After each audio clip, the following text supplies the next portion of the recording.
yoyote ya kusema kwamba ni kwa nguvu zetu na kwa uwezo wetu ndio umetupatia kufanya vitu vikubwa namna hii, bali ni kwa neema tu ambazo Mungu ameachilia ndani ya maisha yetu.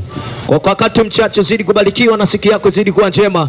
Jina langu naitwa Evangelist Edward Merson, lakini nimeambatana rafiki yangu hapa anaitwa Evangelist Apollo. Ni vijana kitanzania Gen Z kabisa, tunamwamini na tu ambao tumekataa mitikasi mibaya na kuamua kufuata njia mboni salama na salama salimini, ambayo yote ifuatayo atakuwa na neema za kutosha ndani ya maisha yake. Hautakuwa na bahati mbaya kutusikiliza kwa muda mchache huu, utaenda kuipokea vitu vizuri kabisa, na tuna trust Mungu ambaye tunamtumikia, na tunamwamini Mungu ambaye tunamtumikia kwa na uwezo na mamlaka kufanya kitu chochote anapojua. Barikiwa sana Musa, nimekuona. Barikiwa sana mwanangu sana. Mungu akubariki. Pamoja. So zidi kubarikiwa sana. Na hizi ni habari njema ambazo jioni njema leo nimesema hauna bahati mbaya kutusikiliza, kwa sababu leo kuna sauti ya matumaini ambayo namtafuta mtu mmoja tu ili pata kumwangazia ndani ya maisha yake. Kuna mtu ambaye anatafuta neno moja tu apate kutambua kwamba aliyeumba mbingu na nchi kuwa anampenda na achukuli maisha yake kuwa ni kawaida tu, na anamwazia mawazo mema ndani ya maisha yake. Kuna mtu mmoja ambaye alikuwa anaitwa Zakayo.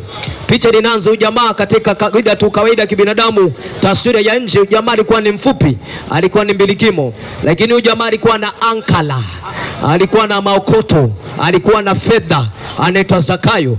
Na kazi ambayo alikuwa anaifanya ilikuwa ni kazi ya TRA. Alikuwa ni mtu ambaye anakusanya kodi, anakusanya ushuru. Ujamaa wakati ambapo Israeli iko koloni la Walumi, alikuwa anafanya kazi katika serikali ya Kirumi nyakati za zamani sana, wakati ambapo Rumi na empire kubwa. Kumbuka kwamba Rumi katika historia ya kawaida ilitawala sana duniani. Ni watu ambao wana balaa na ndio kwa wanzilishi founder wa kalenda. Hata kalenda ambayo tunatumia ni kalenda ya Kirumi. Kwa hiyo hata katika sabati ya kawaida ya kuanzia Kristo amekuwa hapo duniani miaka 2025. 26 tuhesabii kwa sababu hatujamaliza kwa hisabati za kawaida. Sasa hivi huyu jamaa anaitwa Zakayo alipata neema al-Mahula kufanya kazi kwenye serikali ya Kirumi. Walikuwa anakusanya kodi TRA mzuri kabisa. Lakini jambo la ajabu ambalo alikuwa analifanya huyu jamaa mbilikimo mfupi anaitwa Zakayo, tajiri, pesa ilikuwa nazo, lakini pesa kwa asilimia chache alikuwa anakusanya mapato vibaya. Alikuwa anazidisha kodi. Kama Walumi wamesema ukusanye kodi shilingi 150, yeye alikuwa anazidisha shilingi 50. Kwa 50 inakuwa ni fidia yake. Kwa alibarikiwa, alikuwa na fedha nyingi, lakini zilikuwa ni fedha za dhuluma. Mithali inasema bora kidogo ambacho Mungu amekibariki kuliko chingi ambacho umekipata kwa dhuluma. Na mimi nakushauri rafiki yangu, mtumikie Mungu tu, atakubless ndani ya maisha yako. Si wote washinde nao peke yao medali. Kwa usikimbizane na mtu, wewe fungu lako Mungu analijua. Usipate tabu sana, usiwe na headache ndani ya maisha yako. Aliyekuumba anajua, anakujua utaishia wapi, utaenda wapi. Tumechola katika vitanga vya mikono ya Mungu, na safari yetu alianzisha ni Mungu mwenyewe. Toka katika tumbo ya mama yako alikuweka miezi 6, akatuliza, akaweka oksijeni, ukaivuta vizuri, na ukazaliwa kaja katika nchi yetu nzuri ya Tanzania, na Mungu akakuweka kaishi. Na maana unakusudi na Mungu ndani ya maisha yako. Usijikate tamaa. Naongea na mtu mmoja ambaye anasema nimekata tamaa, yamkini dunia imenigeukia, kile ninachokifanya kiendelee. Nataka nikwambie Mungu alizoma mbingu na nchi anakujua. Zakayo mfupi wa kimo, bwana mkubwa huyu, kafanya kazi kwenye serikali ya Kirumi kukusanya ushuru, lakini akawa anakusanya ushuru vibaya. Sasa hizi habari njema kabisa tumekuja kulisema jioni njema leo tena kubarikiwa. Kwa nini tunamzungumzia Zakayo? Niko so excited sana. Tunaposoma Biblia, history ni nzuri na inafundisha na ina kitu kizuri ambacho tena kukipata kwa muda mfupi huu. Huyu jamaa kafanya mistake nyingi katika nchi ya Israeli, kakusanya kodi vibaya. Ina maana alikuwa ni mtu mdanganyifu, lakini pia alikuwa na fedha za dhulma, fedha ambazo si halali. Sasa maandiko yanasema siku moja mtu mmoja ambaye alizaliwa katika kijiji kinaitwa Nazareti, na kwa jina lake malaika Gabriel alimtokea Yusufu katika njozi, na akasema tazama, usikimbie mke wako Mariamu, kwa sababu mimba alionao si katika uwezo wa kibinadamu, ni nguvu zake Mungu zimemjalia Bikira Mariamu, na amebeba mtoto wa kiume, jina lake atakalozaliwa utamuita Yesu, maana yeye ndo atakayekomboa wanadamu pamoja na dhambi zao, watu wake pamoja na dhambi zao. Sasa Kristo Yesu akakuwa katika kimo na maarifa, kitabu cha Luka 2:52, na Yesu akazidi kukua katika kimo na maarifa, akimpendeza mwanadamu pamoja na Mungu. Yesu akazidi kukua katika kimo na maarifa biologically kabisa vizuri, akimpendeza mwanadamu pamoja na Mungu. Ina maana Kristo Yesu aliishi kwa usafi kabisa. Kama ingekuwa ni Kariakoo kwa Nzinzi, aliishi sawa, alikuwa hana baya na mtu yoyote. Maana Bible inasadikika, inasema alikuwa katika kimo na maarifa, akiwapendeza wanadamu pamoja na Mungu. Biblia inathibitisha huyu Yesu kutokea Nazareti alianza safari kuelekea katika sehemu ambapo Zakayo kuwepo. Yaliko huyu jamaa alikuwa anakaa katika mji ambao ni mzuri. Yaliko ilikuwa ni mji ambao uko kando kando kidogo, ambapo ilikuwa ni sehemu ya wafanyabiashara wengi katika jiji la Yerusalemu. Yaliko, kumbuka, ndio ambayo ilikuwa imejengwa, imezungushwa na ukuta mkubwa. Wakati ambapo Waisraeli wanatoka Misri kuelekea Kanaani, Mungu aliambia zungukeni mji wa Yaliko, mtapiga tarumbeta kisha utaanguka. Kwa ilikuwa ni mji ambao umejengeka vizuri, na pia kwa kuna wafanyabiashara na matajiri wengi akiwemo Zakayo. Sasa wakati amesetwa mahali pale, Zakayo alisikia za habari kwamba yule ambaye anafanya miujiza, anafanya ishara, watu wengi wanamkimbilia. Zopratalia koskaparia, watu wengi wanamkimbilia, watu wengi wanapata kuponya. Yuko anakatiza kitaa chake. Zakayo akasema ngoja kwanza niachane na kazi ya kusanya ushuru, ngoja niende nikamtazame. Sasa bahati mbaya, biologically Zakayo alikuwa ni mtu mfupi, kwa akapanda juu ya mkuyu. Hapa nyuma yangu kuna 40, ngoto ashumu hapa ni mkuyu. Akapanda juu ya mkuyu ambao ni 40 hapa nyuma yangu. Alivyoketi juu, Yesu Kristo alikuwa anakatiza katika njia. Zakayo akakaa juu ili apate kumtazama Yesu ni mtu wa namna gani. Hii sentensi naipenda sana. Maandiko yanasema Zakayo akapanda juu ya mkuyu ili apate kumtazama kwamba Yesu ni mtu wa namna gani. Yamkini shasikia sana habari za Kristo yetu na watu wakibonga na watu wakihubiri kuhusiana na habari za Yesu Kristo. Yamkini mmemwelewa Yesu tofauti na vile ambavyo mimi nimemwelewa. Maana kitabu cha Injili ya Mathayo sura ya 16, love you so much, Yesu anaulizwa wanafunzi, uko nje ananiita mimi ni nani? Wale wanafunzi wanasema Bwana, uko nje Yesu anakuita wewe ni nabii. Wanakufananisha Yeremia, wanakufananisha na Isaya, wanakufananisha na kina Habakuki. Yesu anakazia macho wanafunzi, anambia nyinyi mnaniita mimi ni nani? Kule nje anabonga kwamba mimi ni nabii, mimi ni mmoja wapo wa manabii, ni mmoja wapo ya mkini Yeremia ambaye amekuja kizazi hiki. Lakini nyinyi ambao mmeishi na mimi mnaniita mimi ni nani? Nampenda mtu mmoja huyu ambaye anaitwa mtu mmoja, unampenda sana, Petro. Anatamka anasema hakika wewe ni mwana wa Mungu aliyeko juu.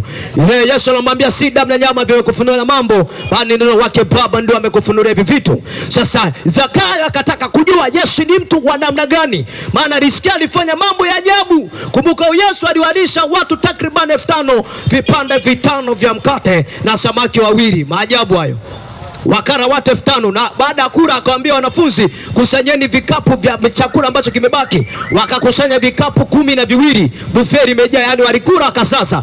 Kumbuka Yesu ambaye namsema Maria hapa, ambao Zakayo alitamani sana kumuona, ni yule Yesu ambaye alikuwa ameenda na wanafunzi wake katika marikebu akiwa juu ya bahari. Bahari kachafuka, wanafunzi wakataka kusema kitu gani kimeingia baharini, wakalia sana. Wakati Yesu amejirasa, wakamwamsha Bwana, si vyema wewe kulala, wanafunzi wako tunaangamia. Yesu baada ya amka akasema kwa imani yenu, afa akakemea bahari, akasema bahari tulia. Bwana sio mchezo kama picha, lakini seringi ndio Yesu. Akakemea bahari, bahari katulia. Kumbuka Yesu ambaye ninamnena ni yule ambaye Petro anamwambia Bwana, kama ni wewe niruhusu nije. Alitembea juu ya maji, juu ya bahari, akatembea. Sijaishia hapo. Biblia inasema katika Injili ya Yohana kwamba kama tungeandika yote ambayo Yesu aliyafanya asingetosha kujaza kitabu. Vingetosha vitabu na vitabu vingeandikwa kwa mambo ambayo Yesu aliyatenda na mambo ambayo Yesu aliyafanya. Zakayo mtoza ushuru akitarajia kumwona Yesu ni mtu wa namna gani. Na jioni cheme leo nitenda kukuonyesha kwamba Yesu Kristo ni mtu wa namna gani. Zakayo mtoza ushuru akiwa juu ya mkuyu, Yesu anakatiza katika ile njia. Baada ya Kristo kupita mahali pale, Zakayo mtoza ushuru akamtazama. Jambo la ajabu na kwa so excited kulisema, Yesu akamtazama Zakayo juu ya mkuyu, akamwambia Zakayo, shuka pesi, maana leo naenda nyumbani kwako. Sari na mentali likamwangukia Zakayo. Maana katika jamii ambayo Zakayo alikuwa anaishi, watu wengi walimtenga. Maana Wayahudi kama ulikuwa unafanya kazi na serikali ya Kirumi, walikuwa nakubagua na kuona kama wewe ni mtu mbaya, kafiri, ufai katika jamii, umpendezi Mungu. Kwa Zakayo alitengwa kwa sababu ya kazi yake. Alionekana kama ni mtu mbaya. Zamani mtu ambaye alikuwa mtoto shule kuonekana ni mtu mtenda dhambi na mtu muovu. Kwa Zakayo jamii ilikuwa inamuona kama ni mtu mbaya. Yamkini umesetwa mahali hapa maskani unasikiliza, unafunga bidhaa zako na raundi katika mitaa mizuri ya Kariakoo. Watu kitaa wanakuzungumzia kuhusiana na habari mbaya. Wanabonga vitu vibaya kuhusiana na maisha yako. Let me tell something neighbor, nikwambia kitu kimoja, ni siku moja tu ambayo inaweza kubadilisha maisha yako. Ni sekunde moja tu ambayo inaweza kachange kuchange maisha yako. Nakumbuka wakati niko Mchikichini nilikuwa addicted kidogo na marijuana na mambo mabaya. Ni siku moja ambayo ilibadilisha maisha yangu, nikachana na vitu vibaya. Siku moja tu inatosha kuchange maisha yako. Remute something neighbor. Zakayo mtoza ushuru, jamii namuona ni mtu muovu na mtu mbaya, afai kuwepo katika jamii. Yesu akakatiza ile mitaa, akamwona uko juu ya mkuyu. Kisha Kristo Yesu anamwambia Zakayo, shuka upesi mwana leo na enda nyumbani kwako. Linatimia neno katika kitabu cha Ufunuo. Yesu anasema, tazama nabisha mlangoni kwako, na mtu yote atakayefungua mlango wake na kunikaribisha nitakuwa babaye. Yesu anachohitaji ndani ya maisha yako ni kwamba upate kulisikia neno, maana imani chanzo chake ni kusikia, na kusikia huja kwa neno la Kristo. Pasipo imani mtu hawezi kuhesabiwa haki. Pasipo imani mtu hawezi kusamehewa dhambi yake. Kwa imani chanzo chake ni kusikia. Wakati umeketi kwenye bodaboda, wakati unachana miwa vizuri, wakati upo kwenye guto unaendesha, imani chanzo chake ni kusikia. Unaposikia neno la Mungu, Roho Mtakatifu anasema na maisha yako, maana neno la Mungu ni mfano kioo. Kwa tunapohubiri unajiangalia, tunapohubiri unajiona, unasema mtumishi, Bwana, wakati tunazidi kuhubiri kuna kitu ndani yangu kinanikumbusha kwamba njia ambayo niliyopo sio njia nzuri, inatakiwa nirekebishe na nianze maisha mapya. Let me tell something neighbor. Yesu akaingia nyumbani kwa Zakayo mtoza ushuru. Hallelujah. Baada kuingia mle ndani, Zakayo kamshangaa upendo wa Yesu Kristo anamonyesha. Alisema kwa Yesu atamtenga. Lakini kitu cha ajabu cha kushangaza ni kwamba Yesu baada kuingia nyumbani mwa Zakayo anaambia watu kwamba huyu naye ni mtoto wa Ibrahimu. God bless you mama. Huyu naye ni mtoto wa Ibrahimu, anatakiwa apate wokovu. Anatakiwa apate wokovu. Hivyo neno la Mungu linatimia kwamba injili ni kwa ajili ya watu wote, Myahudi kwa Myunani, mtu wa mataifa kwa mtu ambaye sio wa mataifa. Injili inabidi watu wote wapate kuisikia, wenye cheo na wasiokuwa na cheo, masikini kwa matajiri, watu waliokataliwa na ambao hajakataliwa, wenye haki na wasiokuwa na haki. Yani injili ni kitu ambacho kila mtu anatakiwa apate kusikia. Hizi habari za uzima, Yesu anawaambia wale watu kwamba huyu naye ni uzao wa Ibrahimu, natakiwa na yeye apokee wokovu. Zakayo, Yesu anaingia nyumbani mwake, kisha Yesu anaanza kuongea naye habari za ufalme wa mbinguni. Nataka nikwambie, unapomkaribisha Yesu katika maisha yako, hiki ndicho ambacho Yesu anatenda. Korinto 2:5-17 Biblia inasema hivi, hata imekuwa mtu akiwa ndani ya Kristo amekuwa kiumbe kipya, ya kale yanapita na tazama mambo yanakuwa mapya. Hata imekuwa mtu akiwa ndani ya Kristo amekuwa kiumbe kipya, ya kale yanapita na tazama mambo yanakuwa mapya. Ya kale ambayo Zakayo alikuwa anatenda, alikuwa ni mtoza ushuru na mtu mbaya, mtu mwovu, mtu mwenye dhambi. Baada ya kumkaribisha Yesu nyumbani mwake na baada ya kumpatia sikio Kristo Yesu, na Yesu baada ya kuongea naye habari za ufalme wa Mungu, Zakayo akaanza kujiangalia na kujiona kwamba ni mtu mbaya, ni mtu ambaye hafai. Lakini Kristo, kwa sababu kilichomfanya acha mbingu na enzi na aje duniani ni kutafuta na kuokoa mwanadamu anapotea, ni kuja kumtenga mwanadamu mbali na dhambi, mbali na laana, mbali na magonjwa, mbali na vitu vibaya. Yesu anamwambia Zakayo kwamba leo hii umepata neema katika nyumba yako. Kwa Zakayo anasamehewa dhambi na anafanya kuwa umoja wa wanafunzi wa Yesu Kristo. Remute something neighbor John Jameleo, nataka kusema na mtu mmoja ambao unafuata kwa njia ya mtandao kijamii, ambao unafuatilia na wewe ambao uko mahali hapa. Yesu Kristo ndio kitu ambacho baada ya kumaliza sementi yake anaagiza wanafunzi katika kitabu cha Matendo ya Mitume 1:8 anasema, nanyi mtapokea nguvu akisha kuachilia juu yenu Roho Baba, nanyi mtakuwa mashahidi wangu kuanzia Yerusalemu, Samaria, Yudea, Kariakoo, mtaa wa Nyamwezi, mtaa wa Raha, mtaa wa Swahili, mtaa wa Kongo, mkuambia watu kuhusiana na habari za kurepenti na habari za kutubu na kuelekea mwanzo mpya na kuanza safari yao njema. Let me tell something neighbor. Yesu anamwambia Zakayo, neema imekujiria nyumbani mwako. Na jioni njema ya leo, hizi ndio habari ambazo tunazileta kuanzia temu hii na wakati ambapo tunapozidi kupira habari za uzima. Yesu Kristo anachohitaji ni apate kumsaidia mtu mmoja amtenge mbali na laana, amtenge mbali na dhambi, amtenge mbali na vifungo vibaya ambavyo ibilisi amevifunga ndani ya maisha yake. Kuna mambo ambayo kwa kawaida ya kibinadamu huwezi ukapata breakthrough. hata dini ulionayo haiwezi kukusaidia. Zakayo kwa kawaida alikuwa ni mtu ambaye anaifahamu dini, sio haifahamu, lakini sasa alikuwa ameshikwa na mambo maovu. Sasa katika kawaida tu ambayo tunaishi ni kwamba unaweza kaishi katika maisha kaida ya binadamu, lakini hata dini ulionayo haiwezi kukusaidia kukutoa katika mambo mabaya.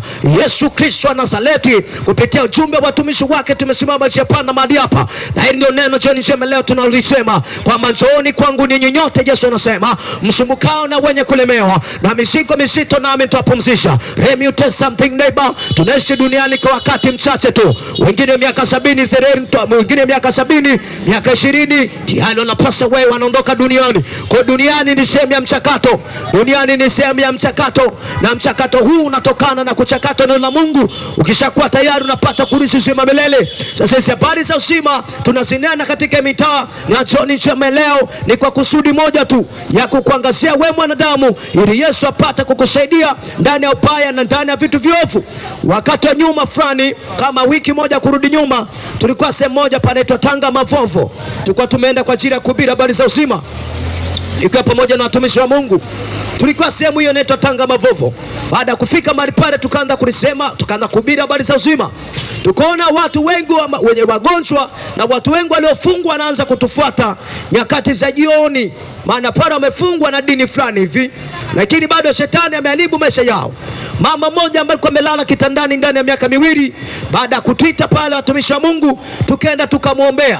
Baada ya kumwombea yule mama akaamka. Miaka miwili amelala kitandani, hawezi kuamka. Ukiingia YouTube utakutana na hiyo, maka nilirekodi Afrika tu, YouTube utaiona, ni testimony ambayo ipo.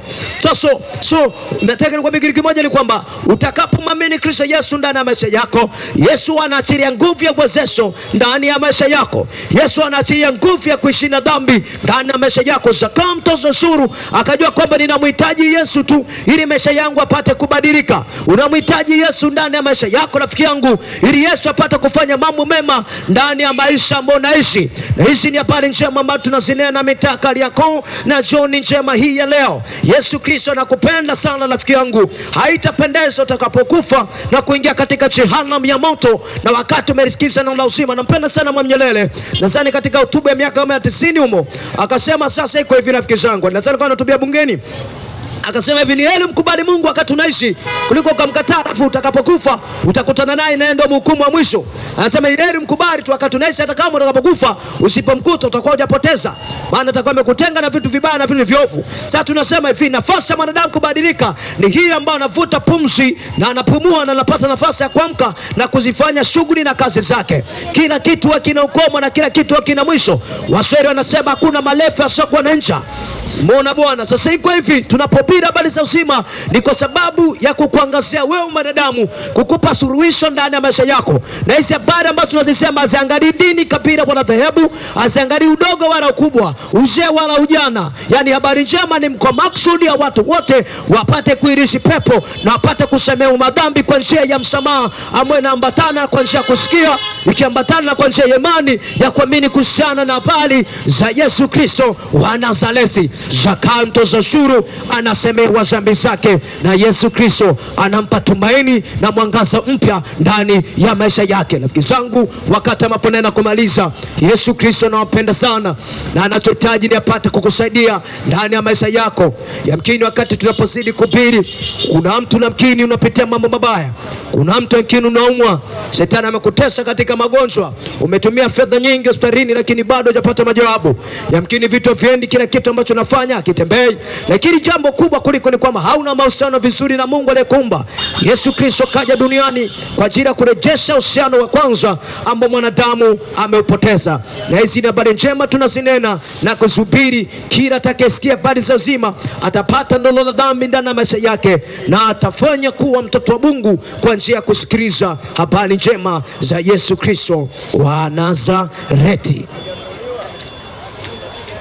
Amen. Zidi kubarikiwa sana.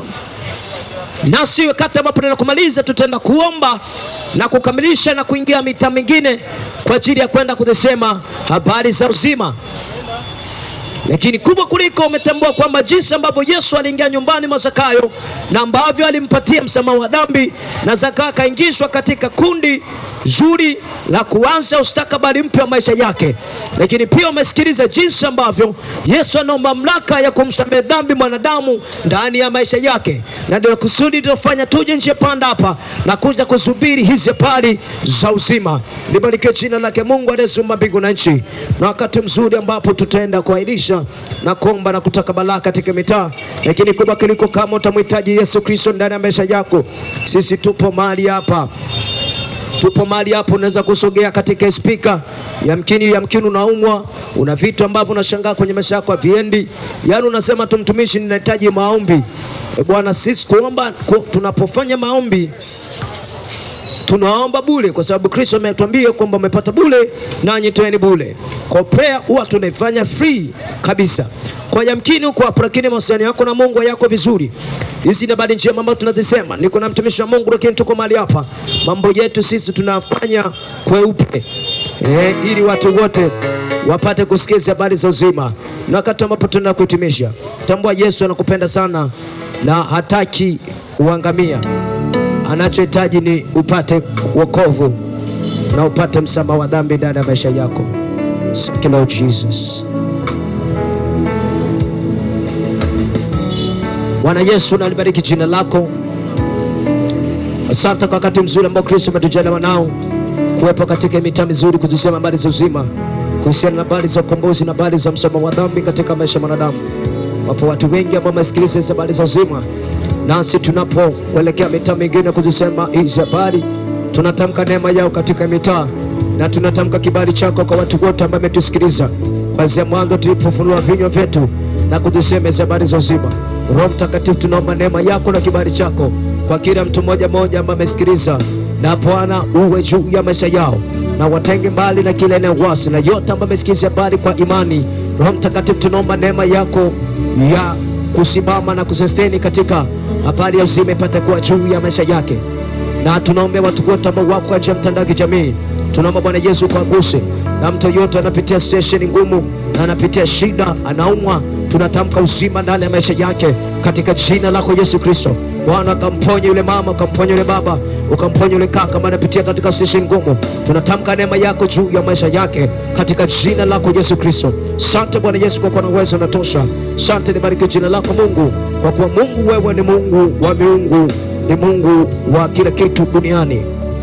Wewe ndio founder wa kila kitu ambacho tunakiona na tusivyoviona.